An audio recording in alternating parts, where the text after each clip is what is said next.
சீனா கணேசன், ஐயாவாடி, தத்துவ முத்துக்கள்.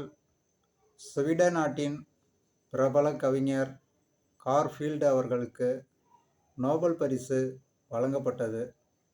அப்போது கார்ஃபீல்டு அவர்கள், ஸ்வீடன் நாட்டுக்கு வெளியே எனது கவிதையை யாரும் படிக்கவில்லை, அதனால் இந்த பரிசை வாங்குவதற்கு எனக்கு தகுதியில்லை என்று மறுத்துவிட்டார்.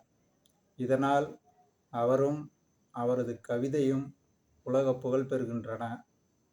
எதற்கு இதை சொல்கிறேன் என்றால், இன்று சில பேர் தங்கள் காசை செலவு செய்து தங்களுக்கே விளம்பரம் வைத்துக் கொள்வதை நம்மால் பார்க்க முடிகிறது. விளம்பரமும் புகழும் நம்மை தேடி தாமாக வர வேண்டும். சிந்திக்கவும்.